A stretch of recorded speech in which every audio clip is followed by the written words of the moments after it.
निसत्व आणि उदाड बनलेल्या समाजावर जिनं स्वराज्य विचाराचं सिंचन करून या मराठी मातीत स्वाभिमानाचं बीज पेरलं त्या राजमाता राष्ट्रमाता माँसाहेब जिजाऊ, ज्यांनी या महाराष्ट्रामध्ये समतेचं ममतेचं स्वराज्य निर्माण केलं नसतं तर इतिहासाची पानं कुठंतरी कत्तलखान्यात छापल्या गेली असती। ते राजे शिवछत्रपती शिवाजी महाराज। आकाशात विजेचा कडकडाट व्हावा आणि भूकंपाने पृथ्वी गडगडा आलावी अशा परिस्थितीमध्ये देशाची राज्यघटना लिहिली असे डॉक्टर बाबासाहेब आंबेडकर। आज या ठिकाणी महिला भगिनी जमलेल्या आहेत याचं सगळ्यात मोठं श्रेय ज्यांनी समाजातल्या तळागाळापर्यंत ज्ञानाची ज्ञानगंगा नेऊन पोहोचविली असे क्रांतीचे धगधगते निखारे ज्योतिबा फुले आणि माता सावित्रीबाई फुले।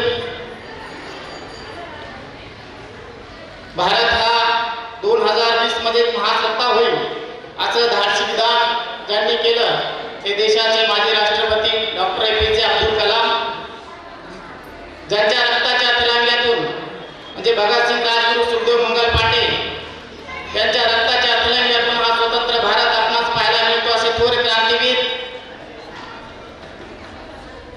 महाराष्ट्र ही संत महंत पुण्यवंतांची भूमी। यामध्ये संत श्रेष्ठ तुकाराम महाराज,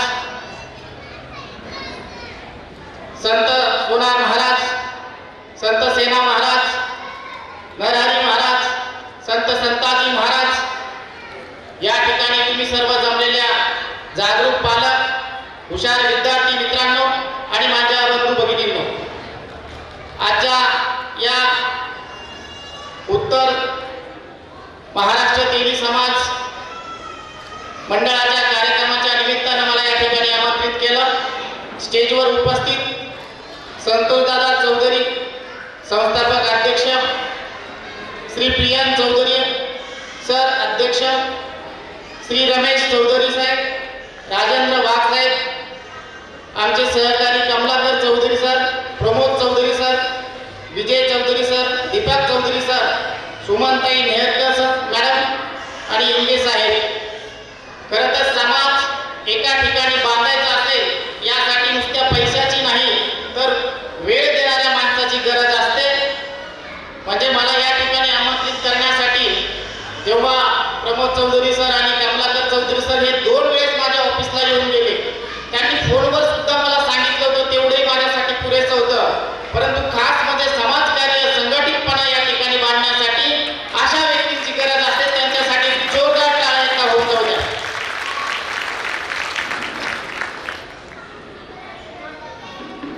आज बऱ्याच लोकांना प्रश्न पडला असेल की मी या ठिकाणी येऊन काय सांगणार आहे। महिला भगिनी आहेत, बरेचसे वरिष्ठ मंडळी आहेत। मला एवढंच सांगायचं आहे की माझ्या चेहऱ्याचा रंग कोणता असावा हे मला माहीत नव्हतं। माझ्या चेहऱ्याचा रंग कोणता असावा मला माहीत नव्हतं। मी कोणाच्या पोटी जन्म घ्यावा हेही सुद्धा मला माहिती नव्हतं। बांधवांनो, तळहाताच्या रेषेवर नाही तर त्याच्या पाठीमागे असणाऱ्या पिळदार रंगामध्ये तुमचं आमचं भविष्य सामर्थ्य त्या ठिकाणी दडलेलं आहे हे सांगण्यासाठी मी आज या ठिकाणी आलेलो आहे। संघटना मजबूत करावी हे आम्ही पहिल्यापासून बघितलेलं आहे। माणसं या ठिकाणी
कौशल्य असतात, पुरामध्ये कौशल्य असतात, त्याला त्या पद्धतीने त्या ठिकाणी पुढे नेण्याचा प्रयत्न केला पाहिजे.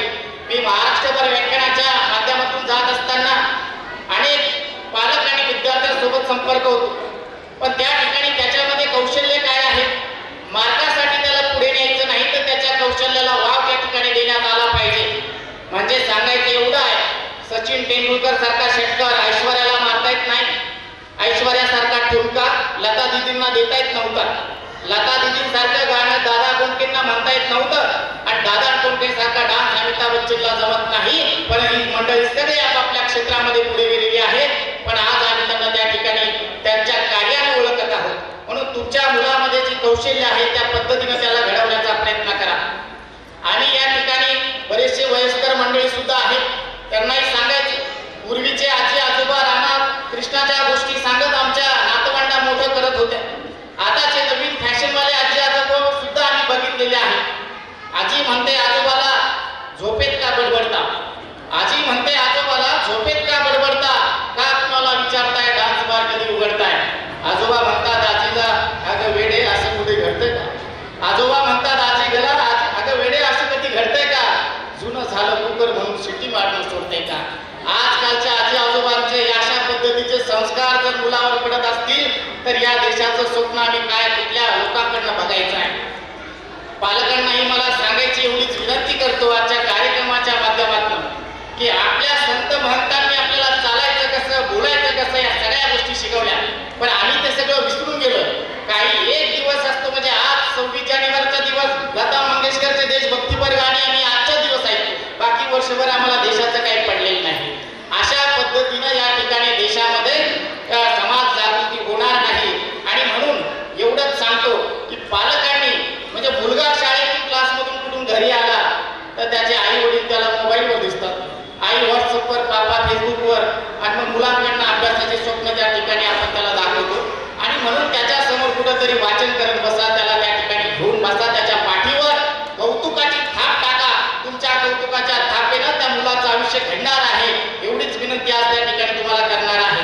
नाहीतर आज समाजामध्ये वस्तुस्थिती आम्ही बघितली की आजचा भारत देश जगातला सगळ्यात मोठा तरुणांचा देश आहे, आणि या देशातला तरुण आज आम्ही काय बघतोय, 62% तरुण आपल्या देशामध्ये, जगामध्ये सगळ्यात जास्त तरुण आपल्या देशामध्ये आहे. परंतु आमचा तरुण कुठंतरी व्यसनाधीन झालेला आहे, आमची तरुणी कुठंतरी फॅशनच्या आधी गेलेली आहे. आणि बांधवांना हेच सांगायचं आहे की माझ्या तरुणानं व्यसन सोडलं, माझ्या तरुणीनं फॅशन सोडली तर या देशाचा इतिहासच काय, भूगोलही बदलल्याशिवाय राहणार नाही, ही वस्तुस्थिती आहे. आणि म्हणून मुला मुलींनी ह्या सगळ्या गोष्टी लक्षात ठेवणं गरजेचं आहे. आपल्या आईवडिलांनी आपल्याकडून जी स्वप्न बघितलेली आहे ती त्यांच्यासाठी नाही, स्वतःचं जीवन त्या ठिकाणी सार्थक करण्यासाठी आईवडिलांची स्वप्न आहे.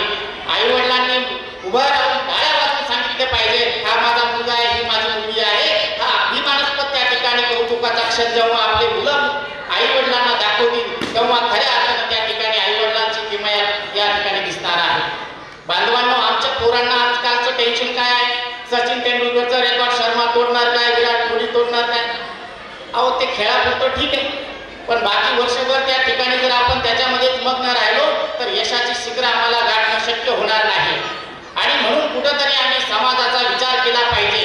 उंच ध्येय आम्हाला गाठायचं असेल तर प्रयत्न, जिद्द, चिकाटी आम्ही त्या ठिकाणी आत्मसात केली पाहिजे, तेव्हा आमच्या हृदयातून यशाचे हुंकार निघल्याशिवाय राहणार नाही. आणि तुम्हालाही सांगायचं आहे, अनेक पालक माझ्याकडे येत असतात आणि म्हणजे आता आमचे Chaudhari sir, Kamalakar Chaudhari sir, Pramod Chaudhari sir यांची मुलं माझ्याकडे शिकलेली आहेत, शिकताय. म्हणजे मी पालकांना नेहमी सांगतोय की पालक मला येऊन सांगत असतात की जे मला नाही भेटलं ते माझ्या मुलाला भेटलं पाहिजे.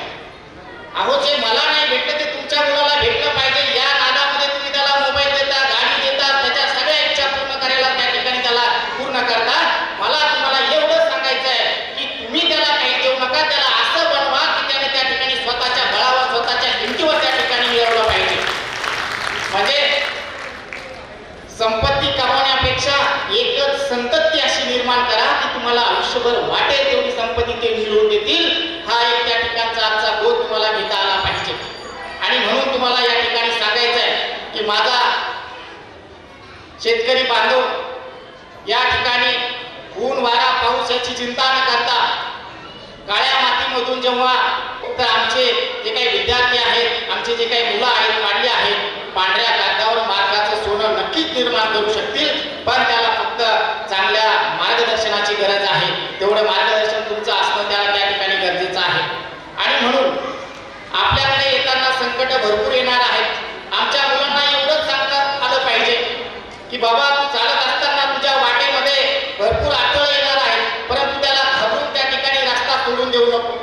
मुलांना सांगा चालता चालता तुझ्या पायाला वाळू चेचरली, खडे चेचरले म्हणून रस्ता सोडून देऊ नको. त्याच रस्त्याने पुढे चला, कारण की तुमचं यश त्या ठिकाणी त्या मार्गावर असणार आहे. आमच्या पोरांना हे सांगा की चालता चालता भला मोठा दगड तुझ्या आडवी येईल, त्या दगडाची उंची बघून घाबरू नको आणि रस्ता सोडून देऊ नको, कारण की तुझं यश दगडाच्या पलीकडे आहे. माझ्या बांधवांना एवढंच सांगा, चालता चालता तुझ्या रस्त्यामध्ये एखादा भला मोठा डोंगर येणार आहे, डोंगराची उंची बघून घाबरू नका, डोंगराचा अंदाज घ्या, त्याला वळसा मारा आणि पुढे चालत राहा, कारण डोंगराच्या पलीकडे तुमचे यश आहे. तेव्हा त्या ठिकाणी आमचा विद्यार्थी, आमचा पाल्य त्या ठिकाणी सक्सेस झाल्याशिवाय राहणार नाही. या सगळ्या गोष्टी आम्ही लक्षात घेतल्या पाहिजे. राष्ट्रमाता जिजाऊंच्या समोर जेव्हा छत्रपती शिवाजी महाराज खेळत होते बालपणी, तेव्हा खेळता खेळता ते एक दोन वेळेस पडले. जिजाऊंनी त्यांना उठवलं नाही. जिजाऊंनी उठवलं नाही ही खंत शिवबा राजांमध्ये होती. राजे आई समोर गेले आणि विचारलं, महासाहेब आम्ही दोनदा तीनदा पडलो, तुम्ही आम्हाला उठवायला आला नाही. आईने सांगितलं, महासाहेबांनी सांगितलं, राजे आज तुम्ही आमच्या समोर पडलात, आम्ही तुम्हाला उठवलं असतं, आधार दिला असता, पण भविष्य तुमचं त्या ठिकाणी आमच्या शिवाय जाणार आहे. त्यावेळेस तुम्हाला आधार देणारं कोणी नसणार आहे. तुम्ही स्वतःच्या हिमतीवर त्या ठिकाणी जगला पाहिजे, धडपड केली पाहिजे. आणि म्हणून त्या ठिकाणी या परिस्थितीमध्ये आम्हाला आमची मुलं घडवणं गरजेचं आहे. आज शिक्षण हे खूप मोठं झालेलं आहे. शिक्षणामुळे त्या ठिकाणी मुलांचा आणि आपला सर्वांगीण विकास होतो. आपल्याला जर बदल करायचे असतील तर शिक्षणाशिवाय दुसरा पर्याय नाही. लहानपणी शाळेच्या बोर्डावर नेहमी एक सुविचार लिहिला असायचा की शिक्षण हे वाघिणीचे दूध आहे आणि जो कोणी पिणार तो दुर्गुरल्याशिवाय राहणार नाही. आज तुमच्या समोर मला बोलण्याची संधी जी मिळालेली आहे ती शिक्षणाच्या माध्यमातून. नाहीतर माझं बालपणचं जे काही वातावरण होतं, माझ्या आजूबाजूची लोक सगळे शेळ्या गाई म्हशी ओळून त्या ठिकाणी आपला उदरनिर्वाह करत होती. उदरनिर्वाह पोटाची खळगी भरण्यासाठी त्या ठिकाणी वाटेल ते प्रयत्न करायचे, मजुरी करायची, शेतामध्ये काम करायचं, वेगवेगळ्या पद्धतीनं जीवन जगायचं आणि त्याच पद्धतीनं आमचं सुद्धा घरदार त्या ठिकाणी चालत होतं. पण एक दिवस माझ्या वडिलांनी मला समोर घेऊन सांगितलं, बाळा हे सगळ्या गोष्टी गाई म्हशी असतील, तुमच्याकडे जमीन जुमला असतील, पैसा, या सगळ्या गोष्टी लोक चोरून घेऊ शकतात, लोक हिसकावून घेऊ शकतात, लोक त्या ठिकाणी निवाडून घेऊ शकतात, पण तुमच्याकडे जर बुद्धिमत्ता असेल तर तुमची बुद्धी कोणी, तुमचं ज्ञान कोणी चोरून घेणार नाही. तुमचा त्या ठिकाणी विकास झाल्याशिवाय राहणार नाही. आणि वडिलांची लक्षात त्या ठिकाणचे शब्द घेऊन मी आज तुमच्या समोर उभा आहे. आणि म्हणून शिक्षण हे त्या ठिकाणी महत्वाचं आहे. तुमच्या मुलांना शिक्षणाला महत्त्व पटवून द्या आणि पटवून देत असताना त्याला त्या ठिकाणी सर्वांगीण विकासाच्या माध्यमातून पुढे सरकवत चला. आणि एक लक्षात ठेवा, सगळ्यात महत्वाचा बोध तुम्हाला या वाक्यातून लक्षात येईल की तुम्ही त्या ठिकाणी तुमच्या मुलाला कधी एखाद्या झोपडपट्टीत घेऊन जा आणि त्याला सांगा गरिबी काय आहे. एखाद्या वेळेस त्याला फार मोठा बंगला दाखवा आणि त्याला सांगा श्रीमंती कुठून येते. तुम्हाला त्या ठिकाणी समाज जीवन तुमच्या मुलांना दाखवल्याशिवाय त्याला त्या ठिकाणी पुढे जाता येणार नाही. आणि म्हणून त्याच्या वाटेत त्या इच्छा त्या ठिकाणी पूर्ण करण्याच्या भानगडीत पडू नका. त्याला फक्त योग्य संस्कारच त्या ठिकाणी देण्यात आले पाहिजे. मला एवढंच सांगायचं आहे, एक मुलगा एका 10 बाय 10च्या खोलीमध्ये अभ्यास करत होता. छोटंसं कुटुंब होतं. दिव्याखाली मुलगा अभ्यास करत होता. त्यावेळेस मुलगा म्हणाला आईला, आई दिव्याची वात जरा मोठी कर, मला वाचता येत नाही. मुलगा म्हणाला आईला, आई दिव्याची वात जरा मोठी कर, मला वाचता येत नाही. वडील म्हणाले, अरे दिव्याची वात जरा कमी कर, मला झोप लागत नाही. मुलगा म्हणाला आईला, आई दिव्याची वात जरा मोठी कर, मला वाचता येत नाही. वडील म्हणाले, अरे दिव्याची वात जरा कमी कर, मला झोप लागत नाही. ती बिचारी रात्रभर दिव्याची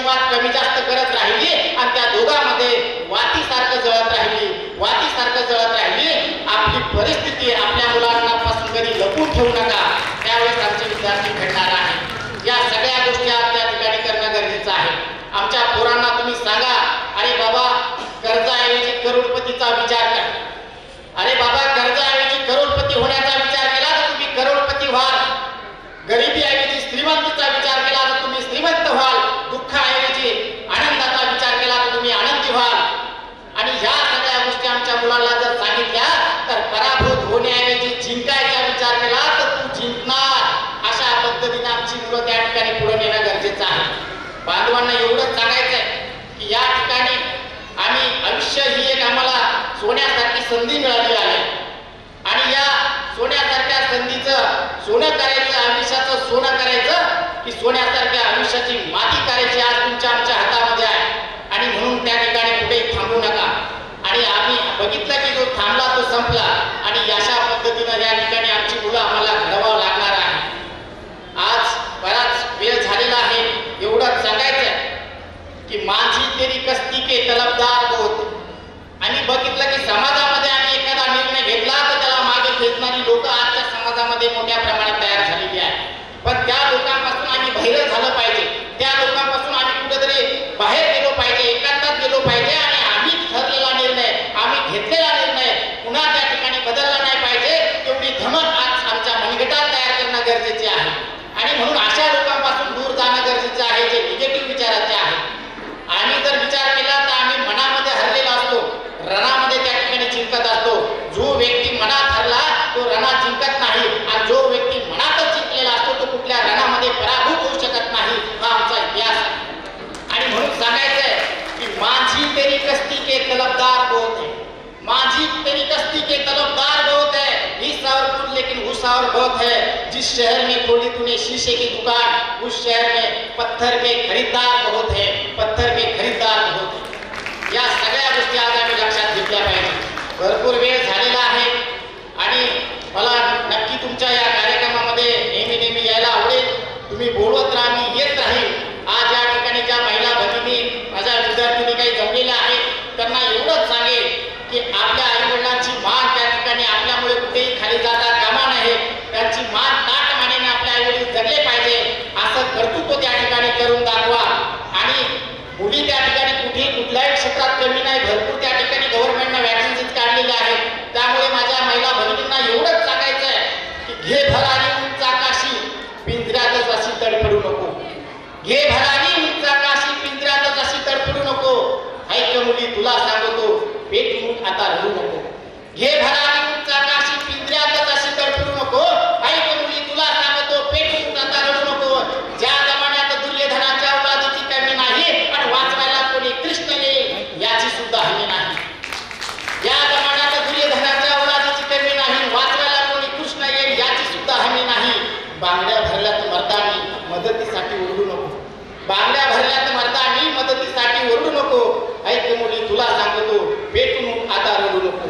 पाऊल उचलण्याआधीच सांगतो पावलं पावली असतील काटे. पाऊल उचलण्याआधीच सांगतो पावलं पावली असतील काटे. नको जाऊ ब्युटी पार्लर, आता शिकून घे जुडो कराटे.